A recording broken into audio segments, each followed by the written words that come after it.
श्री स्वामी समर्थ. तुम्हा सर्वांचे आपल्या यूट्यूब चॅनलवरती मी अगदी मनापासून स्वागत करते. तुमच्या मनातील सर्व चांगल्या इच्छा स्वामी महाराज पूर्ण करोत हीच स्वामींच्या चरणी प्रार्थना करते आणि आजच्या व्हिडिओला सुरुवात करते. आजच्या व्हिडिओमध्ये आपण पाहणार आहोत ते म्हणजे उद्या आहे कालभैरव जयंती आणि आपल्याला एक दिवा लावायचा आहे.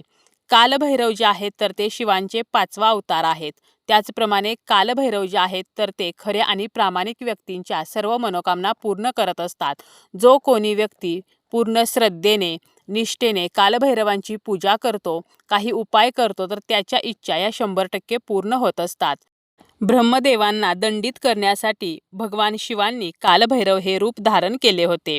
उद्या कालभैरव जयंतीनिमित्त संध्याकाळच्या वेळेला आपल्याला 4 ठिकाणी एक दिवा आहे तर तो लावायचा आहे. 4च्या 4 ठिकाणी सुद्धा आपण हा दिवा लावू शकतो किंवा 4 पैकी एका ठिकाणी जरी दिवा लावला तरी सुद्धा आपल्याला जो काही शत्रुदोष असेल, शत्रुपीडा असेल, शत्रूचा त्रास असेल तर तो नष्ट होईल. आपला कितीही जुना शत्रू जर असेल तर तो आपली माफी मागेल. त्याचप्रमाणे आपल्या घरातील इडापिडा, घरातील जे काही दारिद्र्य आहे, गरिबी आहे तर ती सुद्धा नष्ट होईल. नजरदोष असतील, वास्तुदोष असतील, ग्रहदोष असतील तर ते सुद्धा नष्ट होतील. त्याचप्रमाणे आपल्या जर काही आर्थिक समस्या असतील किंवा घरामध्ये सततचे आजारपण येत असेल तरी सुद्धा आपण हा जो उपाय आहे तर तो करू शकतो. कालभैरव जयंतीला आपण कोणतीही समस्या नष्ट व्हावी म्हणून जर उपाय केला तर कालभैरव जे आहेत तर ते नक्कीच आपली ती समस्या नष्ट करत असतात. आता आपण जो दिवा लावायचा आहे तर तो कोणकोणत्या ठिकाणी लावायचा आहे तर 4 अशा जागा आपण पाहणार आहोत की या ठिकाणी आपल्याला या दिवशी आवर्जून दिवा लावायचा आहे. सकाळी लवकर उठल्यानंतर स्नान वगैरे आटोपल्यानंतर आपलं जे देवघर आहे तर त्यामध्ये तुपाचा दिवा आपल्याला लावायचा आहे.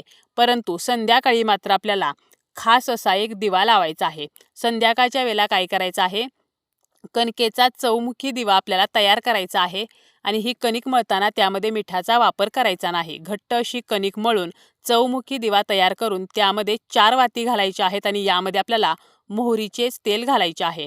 आता मोहरीचे जे तेल आहे तर तेच आपल्याला वापरायचे आहे, कारण हे तेल जे आहे तर ते आपल्या दुर्भाग्याला सौभाग्यामध्ये बदलत असते. म्हणून मोहरीच्याच तेलाचा आपल्याला वापर करायचा आहे. 4 वाती ज्या आहेत तर त्या आपल्याला प्रज्वलित करायच्या आहेत आणि हा दिवा लावल्यानंतर आपल्याला एक अगरबत्ती सुद्धा लावायची आहे. देवघरासमोरच आपल्याला हा दिवा लावायचा आहे किंवा जर शक्य असेल तर असा दिवा आपण कालभैरवांच्या मंदिरामध्ये जाऊन जरी लावला तरी सुद्धा चालेल. कालभैरवांच्या मंदिरामध्ये किंवा घरीच असा चौमुखी दिवा लावायचा, एक अगरबत्ती लावायची आहे आणि यानंतर आपल्याला 108 वेळेला ओम कालभैरवाय नमः, ओम कालभैरवाय नमः तर हा मंत्र म्हणायचा आहे आणि 11 वेळेला आपल्याला कालभैरवाष्टक म्हणायचं आहे. यानंतर आपण जी अगरबत्ती लावलेली आहे तिची जी रक्षा पडलेली आहे म्हणजे जो अंगारा आहे तर तो आपल्याला घ्यायचा आहे. या दिव्यातील थोडंसं तेल आपल्याला घ्यायचं आहे आणि त्यामध्ये तो अंगारा मिक्स करून आपल्याला आपल्या कपाळावरती लावायचा आहे. त्याचप्रमाणे हा अंगारा जो आहे तर तो एका डबीमध्ये आपल्याला भरून ठेवायचा आहे. जेव्हा कधी आपल्याला खूप हरल्यासारखे वाटेल किंवा आपल्याला आळस येतो, काही करावेसे वाटत नाही तर अशा वेळेला हा अंगारा आपल्याला कपाळावरती लावायचा आहे. तसेच घरातील सर्व सदस्यांच्या कपाळावरती सुद्धा हा अंगारा आपण लावू शकतो. जर आपण मंदिरामध्ये हा उपाय केला म्हणजे मंदिरामध्ये जर हा चौमुखी दिवा लावला तर त्या ठिकाणी लावलेल्या अगरबत्तीचा जो काही अंगारा पडलेला असेल तर तो आपल्याला घरी घेऊन यायचा आहे. तर अशा प्रकारे आपण देवघरासमोर किंवा कालभैरवांच्या मंदिरामध्ये दिवा लावू शकतो. यानंतर आपण उद्याच्या दिवशी पिंपळाच्या झाडाखाली दिवा जो आहे तर तो सुद्धा लावू शकतो. पिंपळाचं जे झाड आहे तर त्यामध्ये श्रीहरी विष्णूंचे वास्तव्य आहे, माता लक्ष्मीचे वास्तव्य आहे, आपल्या पितरांचे निवासस्थान म्हणजे हे पिंपळाचे झाड आहे. आपला पितृदोष कमी व्हावा, पितृदोषामुळे होणारा जो त्रास आहे तर तो संपावा, यासाठी आपल्याला पिंपळाच्या झाडाखाली एक दिवा लावायचा आहे. हा दिवा सुद्धा आपल्याला कणकेचा आणि चौमुखी दिवा घ्यायचा आहे. यामध्ये सुद्धा मोहरीचंच तेल वापरायचं आहे. त्याचप्रमाणे आपल्याला पिंपळाच्या झाडाजवळ जाताना एक तांब्याभर पाणी घेऊन जायचं आहे. स्टीलच्या तांब्यामध्ये आपल्याला तांब्या भरून पाणी घ्यायचं आहे.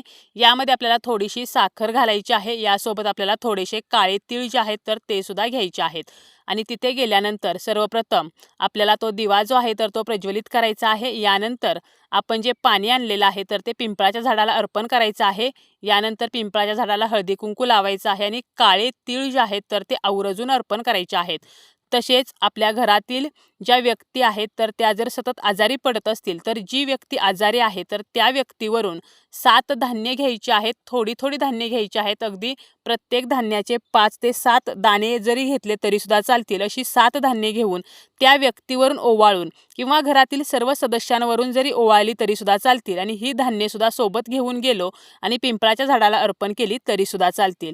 तर अशा प्रकारे पिंपळाच्या झाडाला सुद्धा जल अर्पण करायचं आहे, काळे तीळ अर्पण करायचे आहेत आणि पिंपळाच्या झाडाला सुद्धा आपल्याला नमस्कार करायचा आहे. आपल्याला धूप अगरबत्ती लावायची आहे आणि पिंपळाच्या झाडाला 11 प्रदक्षिणा घालायच्या आहेत. या प्रदक्षिणा घालताना श्रीहरी विष्णूंचं स्मरण करायचं आहे. ओम नमो भगवते वासुदेवाय या मंत्राचा जप करायचा आहे आणि यानंतर त्या ठिकाणी आपल्याला बसायचं आहे. पिंपळाच्या खोडाला आपल्याला स्पर्श करायचा आहे आणि आपली जी इच्छा आहे म्हणजे माझा पितृदोष संपू द्या किंवा आपली जी इच्छा असेल, आर्थिक समस्या ज्या आहेत तर त्या नष्ट व्हाव्यात, तर ती इच्छा बोलायची आहे आणि मनोभावे आपल्याला प्रार्थना करायची आहे.